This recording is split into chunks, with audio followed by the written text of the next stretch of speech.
মসজিদের রাসূল, মসজিদে নববী দেখে নাই, নবীর রওজা দেখে নাই, কেমন জানি তার চোখ কোনো কিছুই দেখে নাই, আসল সৌন্দর্য দেখে নাই।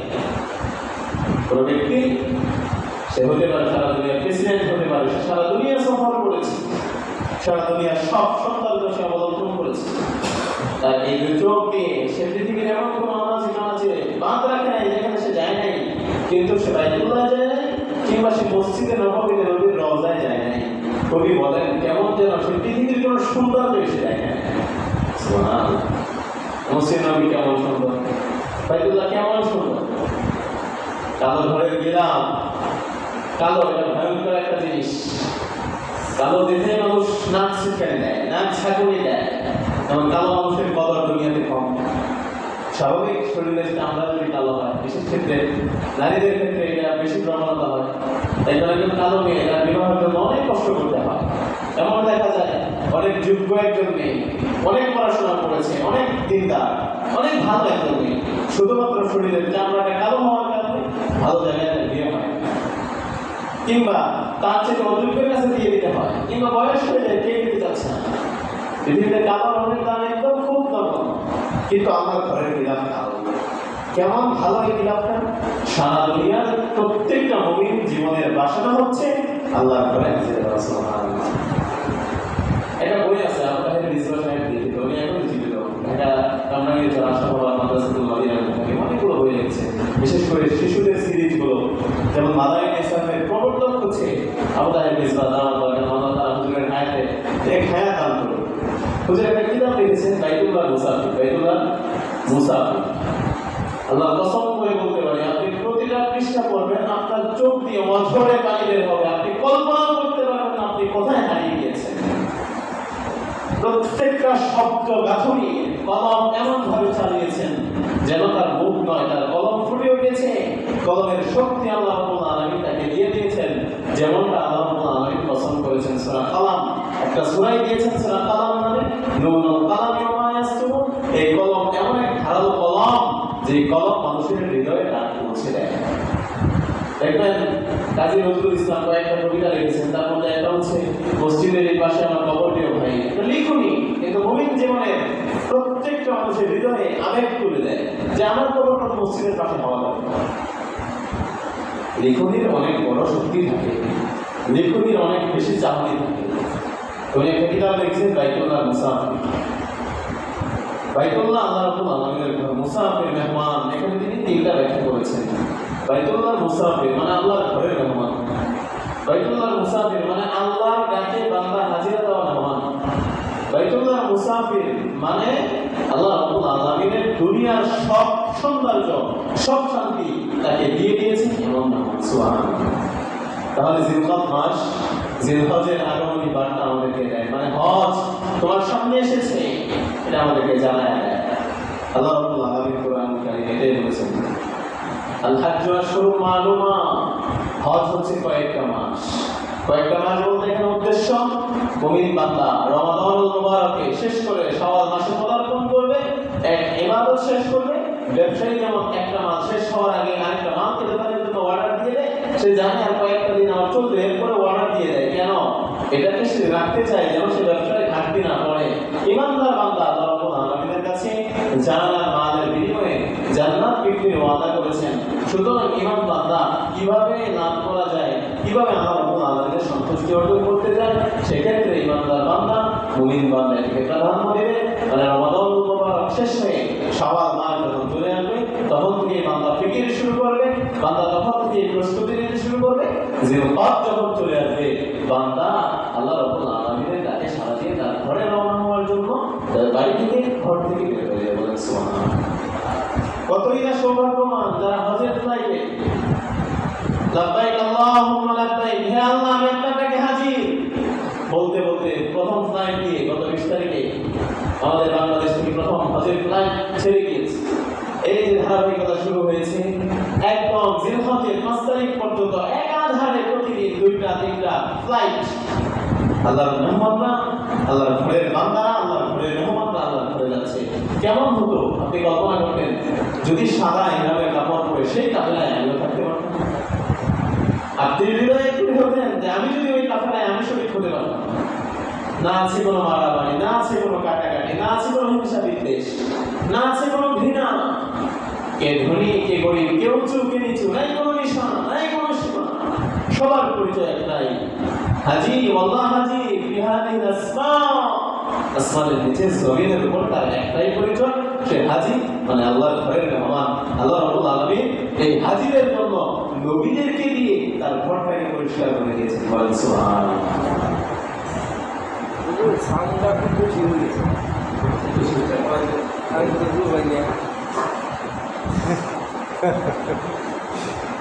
সাউন্ডটা খুব বেশি। তাহলে আল্লাহ রাব্বুল আলামিন যদি আপনাকে দিয়েছেন, আপনি চিন্তা করেন, কল্পনা করেন যে আপনি সাদা ইহরামের কাপড় গায়ে পরিধান করে ফেলেছেন, ঘর থেকে বের হয়ে গিয়েছেন, এবার আপনি আল্লাহ রাব্বুল আলামিনের মেহমান হয়েছেন।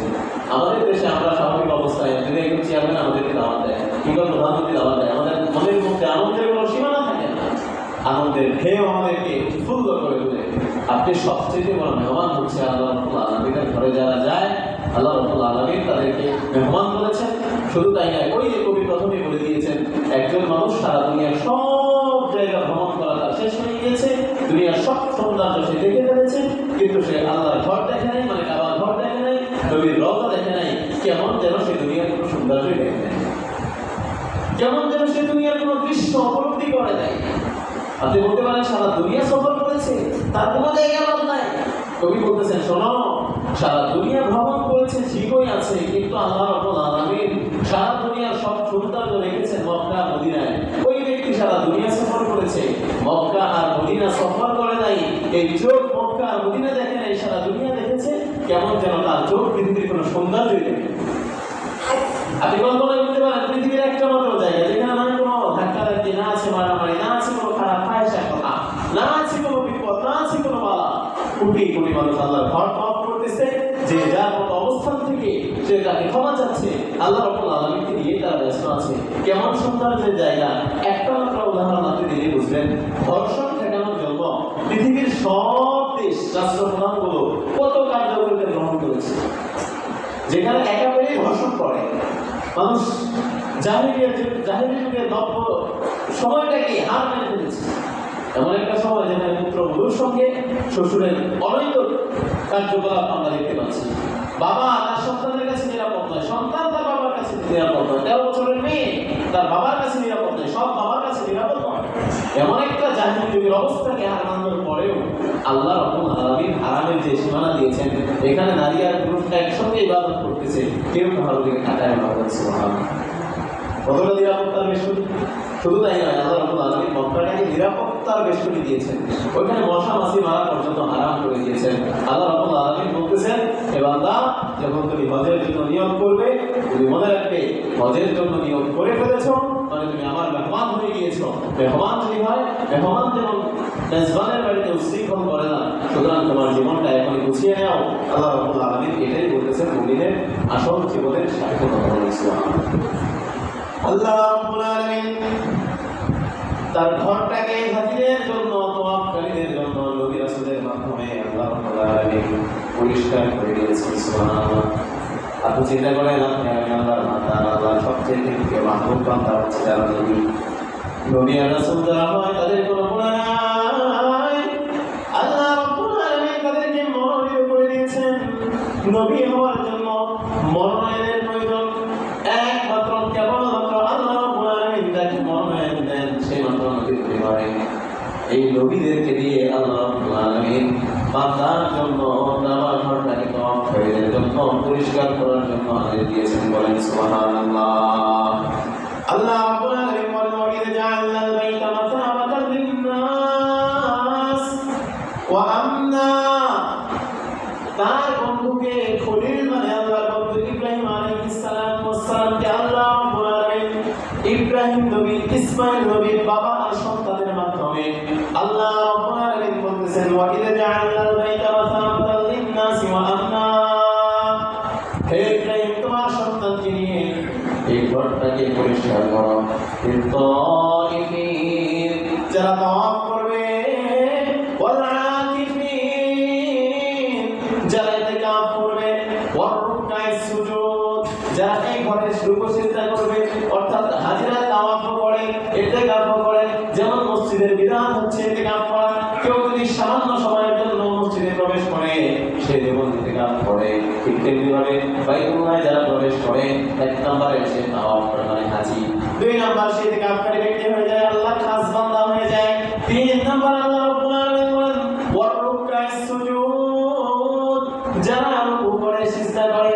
পৃথিবীর সমস্ত মসজিদের সবচেয়ে মূল মসজিদ হচ্ছে বাইতুল্লাহ, যেখানে একটা নামাজে 1 লক্ষ টাকার সওয়াব আল্লাহ রাব্বুল আলামিন দিয়ে দেয়। সুবহানাল্লাহ। শুধু তাই নয়, আল্লাহ রাব্বুল আলামিন যারা হজ করতে নিয়ত করে, আল্লাহ রাব্বুল আলামিন তাকে নিয়ত করার সাথে সাথে তার জীবনের অর্ধেক গুনাহকে মাফ করে দেন।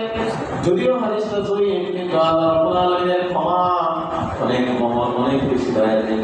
আল্লাহ রাব্বুল আলামিন বলেন, বান্দারে তোমার যখন হজ ফরজ হয়ে যায় দেরি করবা না, তোমার যখন হজ ফরজ হয়ে যায় সঙ্গে সঙ্গে হজের জন্য নিয়ত করবে। সুবহানাল্লাহ।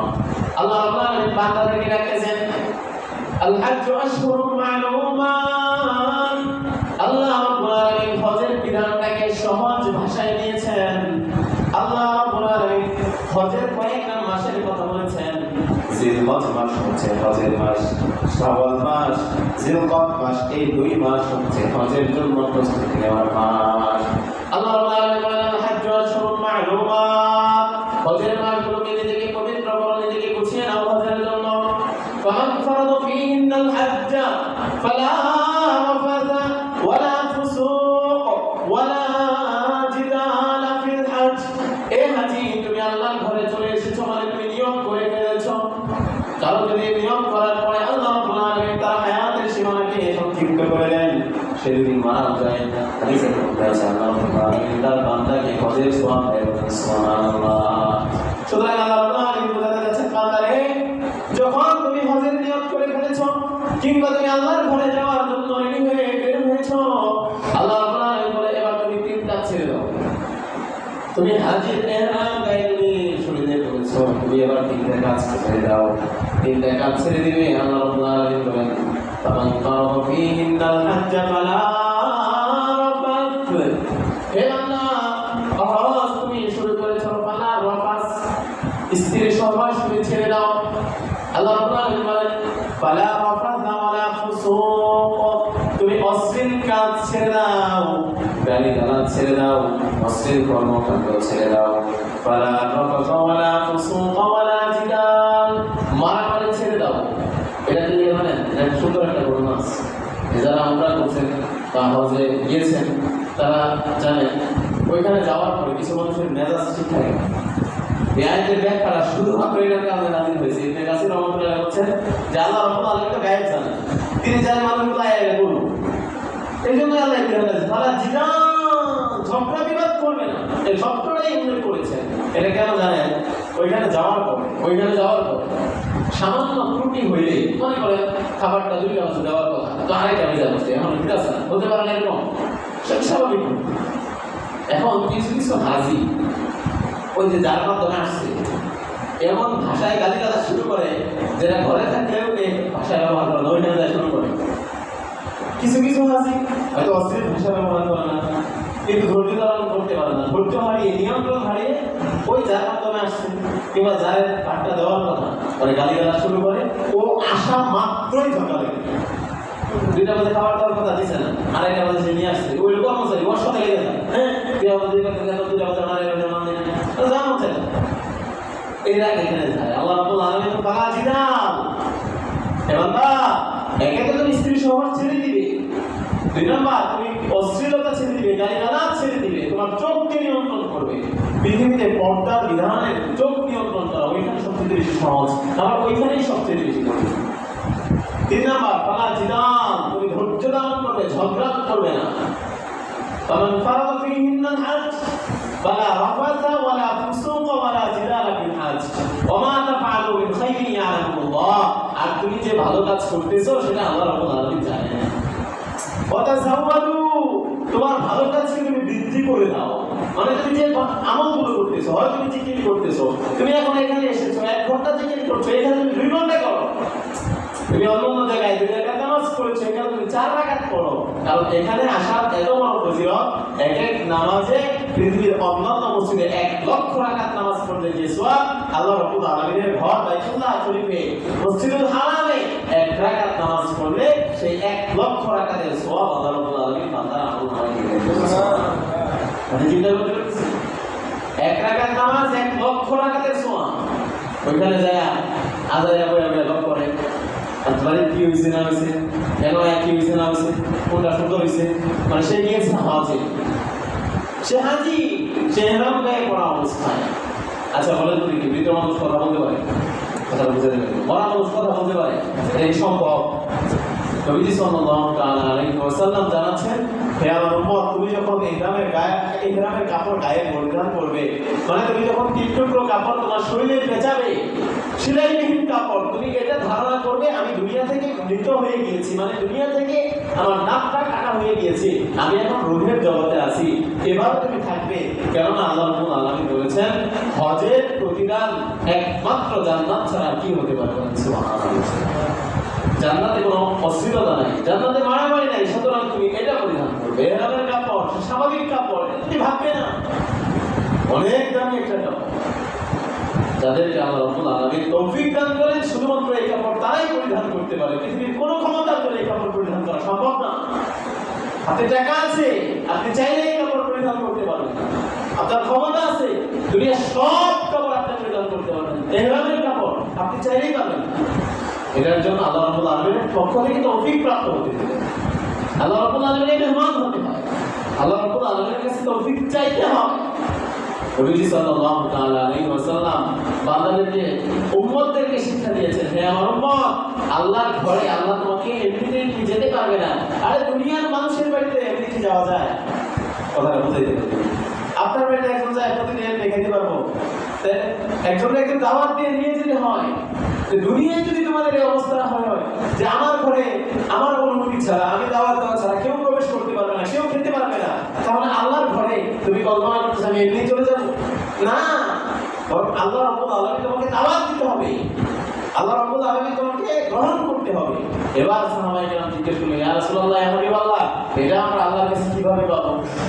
আল্লাহ রাব্বুল আলামিন আমরা কোন কাজ করলে আল্লাহ আমাদেরকে ডাকবেন?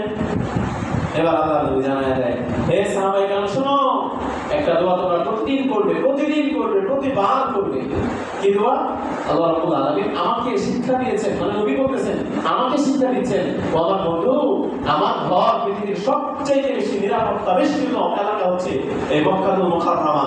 আল্লাহ রাব্বুল আলামিন যে শহরকে নিরাপদ ঘোষণা দিয়েছেন, আল্লাহ রাব্বুল আলামিন বলেন এই ঘটনা আল্লাহ রাব্বুল আলামিন কোরআনে দিয়েছেন।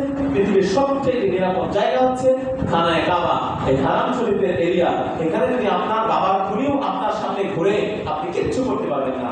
আপনার মায়ের খুনি আপনার সামনে বসে আছে, আপনি কিচ্ছু করতে পারবেন না। আরে খুন করা তো দূরের কথা, ওই এরিয়ার মধ্যে একটা হারামের সীমানা আছে, হারামের সীমানা একটা সবুজ বাতি দেওয়া আছে। আলহামদুলিল্লাহ আমি গিয়েছি, আলহামদুলিল্লাহ আল্লাহ নিয়েছেন, সেখানে একটা এই শব্দ লেখা আছে, হে হাজি, লাম ইয়ারফুত ওয়া লাম ইয়াফসুক, লাম ইয়ারফুত ওয়া লাম ইয়াফসুক, হে হাজি সাবধান, সাবধান, তোমার শরীরকে তুমি নিয়ন্ত্রণে রাখো, মানে তোমার জবান, তোমার চোখ, তোমার কান, তোমার হাত, তোমার পা তুমি নিয়ন্ত্রণে রাখো। কেন?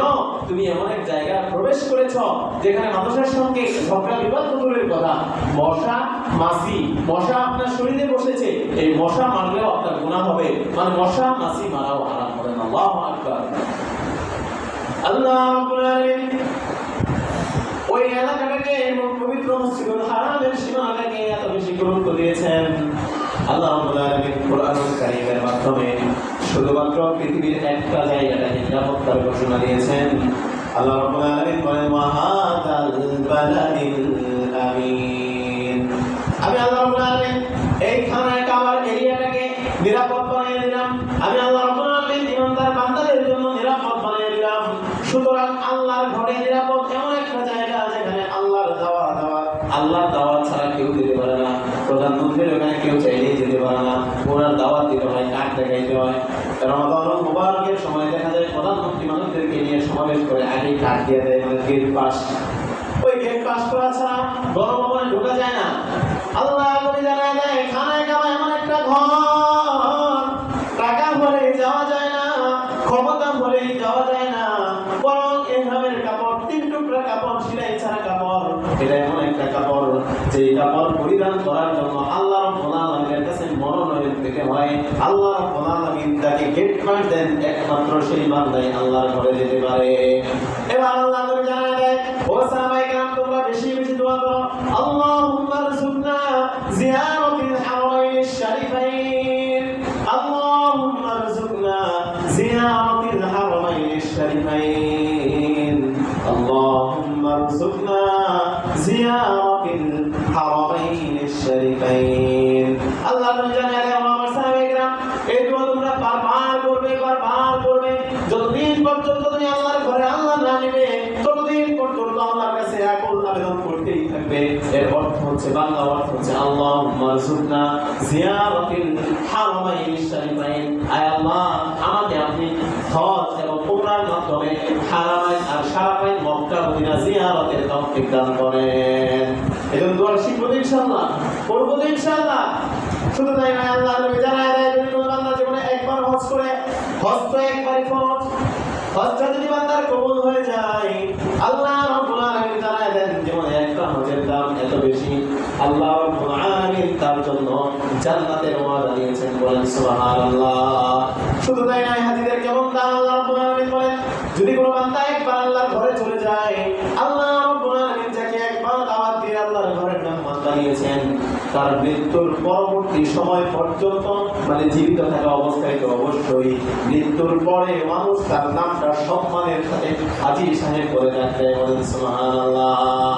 আপনি চিন্তা করেন, পৃথিবীর অন্য কোন দেশে, কোন জায়গায় গেলে আপনার নাম পরিবর্তন হয় বলেন? এমন কোন আছে? এমন কোন জায়গা আছে যেখানে আপনি গিয়েছেন তো আপনার নামের উপাধি বেরিয়ে গিয়েছে? আছে? দেখাতে পারবেন আপনি?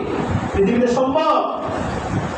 এই বাইতুল্লাহ মুসাফির, এই বইটা আপনি পড়েন, আপনি এই কথা মনে রাখবেন, বাইতুল্লাহ মুসাফির প্রত্যেকটা অক্ষরে অক্ষরে আপনার প্রেম, আপনার ভালোবাসা কাবার প্রতি চলে যাবে।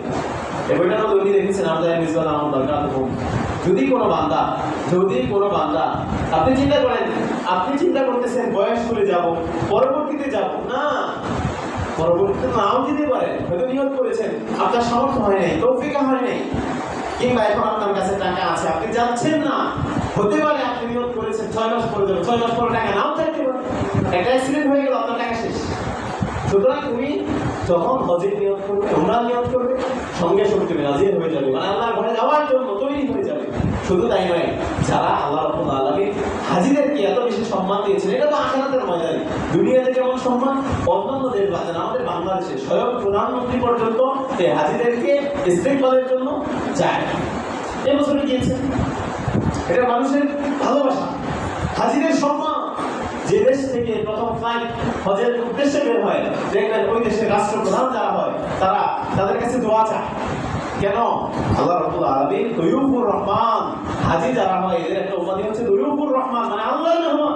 আর মেহমান যখন তার বাড়িতে আসে, আপনার বাড়িতে মেহমান আসলে আপনি যেমন তার কদর করতে কমতি করেন না, আপনার একটা প্রিয় জিনিস সে যদি চায় এরপরেও দিয়ে দেন, ঠিক তেমনি ভাবে যারা দয়ুফুর রহমান হয়, তারা তো আল্লাহ রাব্বুল আলামিনের মেহমান হয়। আল্লাহর ঘরে যখন যায়, এমন জায়গা আছে, যেমন স্বাভাবিক মানুষ যখন যায়, এটাই তো কবুল।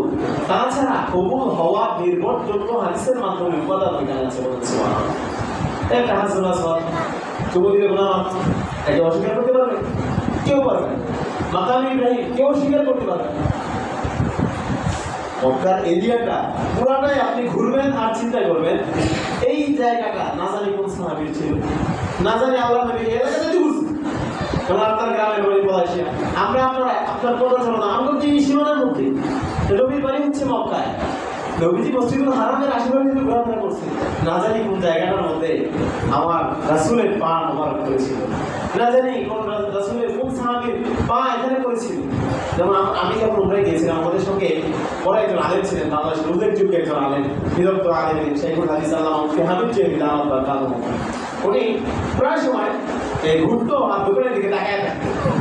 তো এক সময় দুষ্টামি একজন বলতো, আমাদের সাথে একজন কাফেলা ছিল হুজুর, কিন্তু আর মন চাই নাকি দুষ্টামি করে, তারা বলতো আমাদের ছাত্র, তখন বলছি না, কিন্তু মনতে চাইলে মন চাইলেও তো সম্ভব না, কিন্তু আমি দাঁড়ায় চিন্তা করতেছি, এই যে মসজিদুল হারামের সাথে যে দোকানটা, আল্লাহ নবীর কোন সাহাবীদের দোকানটা আছে, সুবহানাল্লাহ বলেন। তাহলে ওই এলাকাতে তাদের ছিল, সাহাবায়ে কেরামের পদচারণা ছিল, মদিনায় যখন আপনি প্রবেশ করবেন, মদিনায় সকল সাহাবী ব্যবসা করত। উসমান রাদিয়াল্লাহু তাআলা ব্যবসায়ী ছিলেন, আব্দুর রহমান ইবনে আওফ ব্যবসায়ী ছিলেন। তো এই দোকান কত তাদেরই ছিল, না জানি কোন দোকানটা কোন সাহাবী ছিল। আজকে তুমি 1400 বছর আগে আমি আসতাম, তাহলে সেই সাহাবীর সাথে আমার সাক্ষাৎ হয়ে যেত। কতটা প্রেম চিন্তা করতে পারছেন। এলাকায় ঘুরতেছি, যেমন আমাদের এলাকায়, নিজস্ব এলাকায় যদি কোনো ব্যক্তি পরিচয় থাকে, তাহলে মানুষ এসে কি বলে, অমুকের বাড়ি কোনটা। দূর থেকে মানুষ আসে, তার খুঁজে সে নেই, এরপর জিজ্ঞেস করে, ভাই অমুকের বাড়ি কোনটা, মানে ওই এলাকার মানুষ তাহলে হিসাব খুঁজতেছে এই দোকান না জানি কোন সার্ভিস ছিল। শুধু তাই নয়, হজ এমন একটা ফজিলত যেটা আমরা প্রথমেই জানি। ইসলামের স্তম্ভ কয়টি?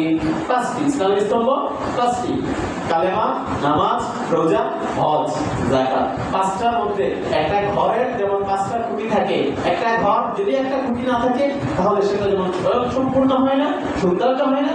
ইসলামের হজের বিধান এটা হচ্ছে 5টা স্তম্ভের মধ্যে একটা স্তম্ভ হচ্ছে হজ। এটা কাদের উপর ফরজ?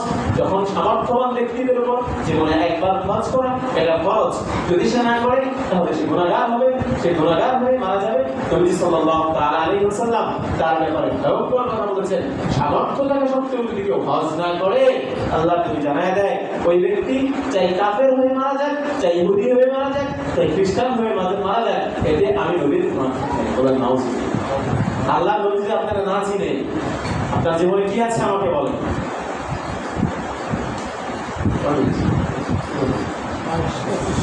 তাহলে আল্লাহ রাব্বুল আলামিন হজ এটাকে গুরুত্ব কম না বেশি? এটা কম না বেশি?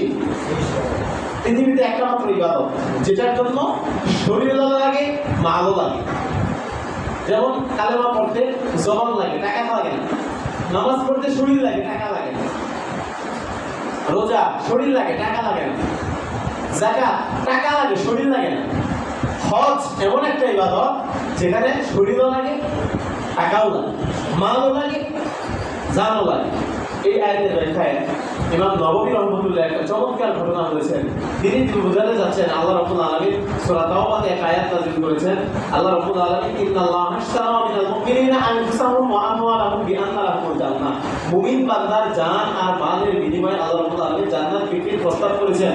ইমাম নববী রাহমাতুল্লাহ বলেন, আমার কাছে মনে হয় আল্লাহ রাব্বুল আলামিন এটা হজের মাধ্যমে দিয়েছেন। কারণ পৃথিবীর সকল ইবাদত একটা লাগে আরেকটা লাগে না, একটা লাগে আরেকটা লাগে না, কিন্তু হজ একমাত্র ইবাদত যেটা নিজে নিজেরা লাগে, নিজের শরীরের কষ্ট করতে হয়, নিজের শরীরের সামর্থ্য খরচ করতে হয়, নিজের ধন সম্পদ খরচ করতে হয়। নবীজি আল্লাহ রাব্বুল আলামিন দুইটা জিনিস বলছে, মাল আর জান, জান আর মান উভয়টা খরচ করতে হয়। এটা হজের মধ্যে। হজের মাধ্যমে সফরের ব্যাখ্যা থেকে এই তাবলীগ জামাত এটার গুরুত্ব অনেক বেশি দিয়েছে। হজ আল্লাহর ঘরে যেতে হয়, আর তাবলীগে 3 দিনে 5 দিনে 7 দিনে 10 দিনে এক চিল্লায়, সেখানে সফর বাইতুল্লাহ মুসাফির সফর করা। এই সফরের ক্ষেত্রে সফর যারা করে এদের সম্মান বৃদ্ধি পায়। দেখবেন আপনার সম্মান, আপনি পছন্দ করে বলতে পারি, আপনি একটা চিল্লা দিয়ে আসেন, আপনার সম্মানটা এলাকার মধ্যে কম না বেশি হয়? হ্যাঁ, শর্ত হচ্ছে এটাকে ধরে রাখতে হবে। আপনি যদি ধরে না রাখেন তাহলে উল্টা প্রতিক্রিয়া আসবে স্বাভাবিক। যেমন বিরিয়ানি পচে গেলে নষ্ট হয়ে যায়, ভাত পচে গেলেও পানি দিয়ে খাওয়া যায়। তো স্বাভাবিক আপনাকে সবাই সম্মান দিবে, কিন্তু আপনি যদি ধরে রাখতে না পারেন সেটা তো আপনার ব্যাপার। আপনি একবার হজ করে আসেন, আপনার সম্মান বৃদ্ধি পায় না কম। সুতরাং কবিরা কি বলতেছেন, এবার একজন কবি মুসাফির কবি ছিলেন হযরত জালালউদ্দিন রুমি রহমাতুল্লাহ আলাইহি। উনি সামর্থ্য ছিল না, টাকা পয়সা ছিল না। উনি বসে বসে কান্দে আর কবিতা বানায়, রাত্রিবেলা কবিতা বানায়। আল্লাহ রাব্বুল আলামিন উনি যেদিন এই কবিতা পাঠ করেছে, আল্লাহ রাব্বুল আলামিন 3 দিনের ব্যবধানে তাকে স্বপ্নে দেখিয়েছেন, হে জালালউদ্দিন রুমি, তুমি কান্না করো না। আগামী বছর যখন হজ শুরু হবে মৌসুম, আমি আল্লাহ রাব্বুল আলামিন তোমাকে হায়াত দিলাম, তুমি ওই পর্যন্ত হায়াতে পৌঁছাবে, এবং কি কাবা ঘরের সর্বপ্রথম ব্যক্তি যে পৌঁছাবে সেই মানুষটা হবে তুমি। বলেন আল্লাহু আকবার। জালালউদ্দিন রুমি রাহমাতুল্লাহ আলাইহি ঘরে বসে বসে কান্না করে, টাকাও নাই, পয়সাও নাই, পাসপোর্ট নাই, ভিসা নাই, কোনো কিছু নাই। এবার তিনি মনের আকুতি নিয়ে বারবার দুরূদ শরীফ পড়ে আর কান্না করে, কবিতা আবৃত্তি করে। বারবার শুধু বলতে থাকে, জিয়ারতে মদিনা কি দিল মে তমন্না नहीं है मेरे पास सफर की समाना। উনি বারবার বলে, আল্লাহ রাব্বুল আলামিন, আমার টাকাও নাই, পয়সাও নাই, সামানও নাই, আমার তো পাসপোর্টও নাই, ভিসাও নাই, কিন্তু তুমি তো আল্লাহ রাব্বুল আলামিন সর্বশক্তিমান। আমাকে মেহমান বানাও, তোমার তো কোনো কিছুই লাগবে না। তুমি যদি একমাত্র ব্যক্তি আমাকে যদি মেহমান বানাও, তাহলে তুমি তো গাড়ি পাঠাবে। যেমন দেখবেন অতিথি যখন বড় হয়, মেজবান যদি বড় হয়, সে আগিয়ে নেওয়ার জন্য গাড়ি পাঠায় দেয়। আপনার গায়ে আসতেছে, আপনার গাড়ি আছে, আপনার হুন্ডাটা নিয়ে টান দিয়ে একটু টান দিয়ে আগাই। সুতরাং কোনো ব্যক্তি যদি আল্লাহর বান্দা হয়ে যায়, আল্লাহর মেহমান হয়ে যায়, আল্লাহ রাব্বুল আলামিন যদি কবুল করে নেয়, আল্লাহ রাব্বুল আলামিন কোথা থেকে পাসপোর্টের ব্যবস্থা করবে, কোথা থেকে ভিসার ব্যবস্থা করবে, সে কল্পনা করতে পারবে না। শুধু তাই না, এটা যখন স্বপ্নে দেখলো, পরের দিন রাত্রে আল্লামা জালালউদ্দিন রুমি রাহমাতুল্লাহি আলাইহি বলেন, আয় আল্লাহ, তুমি আমাকে স্বপ্নে দেখিয়েছো আমি হজ করছি, কিন্তু আমার একটা আবেদন আছে। আয় আল্লাহ, তোমার হাবিবের ভাষায় তোমার শিখানো, আয় আল্লাহ, আমি বলতে চাচ্ছি, আল্লাহুম্মা হাজ্জাম মাবরুরা। আয় আল্লাহ, শুধু হজ করলেই হবে না, হজ নসিবে দিলেই হবে না, বরং আমি তোমার কাছে চাই হাজ্জাম মাবরুরা, যে হজকে তুমি গ্রহণ করেছো, মানে কবুল করেছো। বলেন সুবহানাল্লাহ। শুধু তাই নয়, কবি রাত্রেবেলা কাঁদলে তার ওয়াইফ জিজ্ঞেস করে, তার স্ত্রীকে বলে, তুমি কান্না করতেছো কেন? তার স্ত্রীকে সে গোপন কথা বলে না, সে ডাক দিয়ে বলে, স্ত্রী শোনো, मैं जिंदगी में एक बार मदीना जाओ, मदीना जाओ, कभी लौट ना आओ। ও স্ত্রী শোনো, আমার তো মন চায়, আমার মনটা বেকল হয়ে গিয়েছে, আমার মন চাচ্ছে আমি মদিনায় চলে যাই, সেখানেই আমার মৃত্যু হয়ে যায়। কারণ সেখানে যদি আমার মৃত্যু হয়, আমি তো এমন একটা দেশে শুয়ে থাকবো, এমন একটা জায়গায় শুয়ে থাকবো যেখানে আল্লাহ নবী স্বয়ং নিজে শুয়ে আছেন। বলেন সুবহানাল্লাহ। শুধু তাই নয়, কবি রাইতে বলেন, পাকিজাতুন আরশে সামা জান্নাতে ফিরদৌস आराम गहे माँ के रसूल अरबी है, और जाए तेरे चीजों से आए अबरे करम आज, जो आग मेरे सीनों में मुद्दत से लगी है। কবি রাইতে বলেন, আরে মদিনার শহরটা এমন একটা শহর যেখানে আল্লাহ রাব্বুল আলামিন তার হাবিবকে শুয়ে রেখেছেন, মানে আল্লাহ নবী শুয়ে আছেন। আর এই জায়গাটার দাম কত বেশি, পাকিজা করা আরশে সামা, আল্লাহ রাব্বুল আলামিন যেখানে আছেন সেই আরশের চাইতেও আল্লাহ নবী যে জায়গাটায় শুয়ে আছেন, এই জায়গাটার দাম আল্লাহর কাছে সবচেয়ে বেশি। বলেন সুবহানাল্লাহ। সুতরাং আল্লাহ রাব্বুল আলামিন আমাদের সকলকে হজের জন্য তৈরি হওয়ার, নিয়ত করার, মনের বাসনা কামনা, মুমিন জীবনের সেই প্রথম কথায় ফিরে আসেন। মুমিন জীবনের হৃদয়ের সবচেয়ে বড় স্বপ্ন হচ্ছে আল্লাহর ঘর জিয়ারত করা, নবীর রওজায় হাজির হওয়া। এটা একটা মুমিনের, একটা বান্দার জীবনের সবচেয়ে বড় স্বপ্ন। আমাদের স্বপ্ন থেকে গাড়ি কিনবো, বাড়ি করবো, কিন্তু একজন মুমিনের জীবনের সবচেয়ে বড় স্বপ্ন কি? আল্লাহর ঘরের মেহমান হওয়া, নবীর রওজার সামনে দাঁড়ানো। শুধু তাই নয়, যারা হজে যায়, আল্লাহ নবীর রওজার সামনে দাঁড়ালো, সালাম দিল, নবী সাল্লাল্লাহু তাআলা আলাইহি ওয়াসাল্লাম বলেন, এই ব্যক্তি মান যারা কবরে ওয়াজাবাত লাহু শাফাআতি, যে ব্যক্তি আমার রওজা জিয়ারত করলো, তার জন্য আমি নবীর সুপারিশ ওয়াজিব হয়ে গেল। সুবহানাল্লাহ। শুধু তাই নয়, নবীর রওজা যেখানে খুতবা দেয়, মিম্বার, এই মিম্বারটার দাম মা বাইনা বাইতি ওয়া বাইনা মিম্বারি মিন রিয়াজিল জান্নাহ। আল্লাহ নবী সাল্লাল্লাহু আলাইহি ওয়াসাল্লাম, এটা এখনো এখানে লেখা আছে, নবীর রওজা থেকে নবীর মিম্বার, এই জায়গাটা সরাসরি একটা জান্নাতের টুকরা। দুনিয়ার সব জায়গা উলট হবে, এই জায়গা উলট হবে না, বরং আল্লাহ রাব্বুল আলামিন ফেরেশতাদেরকে এই জায়গাটা এভাবে উঠিয়ে জান্নাতে ফিট করে দিবেন। বলেন আল্লাহ। আল্লাহ রাব্বুল আলামিন আমাদের সকলকে হজের জন্য নিয়ত করা, আমরা তৈরি আছি ইনশাআল্লাহ। এটা বুড়া হয়ে না, মাইয়া বিয়া দিয়া এই বিল্ডিংটা কইরা এই স্বপ্ন দেখেন না, বরং চিন্তা করেন, আল্লাহ আমার তৌফিক দেন, আমার যখন তৌফিক দিবেন আমি আপনার ঘরের মেহমান হব। আল্লাহ রাব্বুল আলামিন আমাদের সকলকে জীবনে একবার না, দুইবার না, বারবার মক্কা মদিনা জিয়ারত নসিব করুন। বলুন আমিন।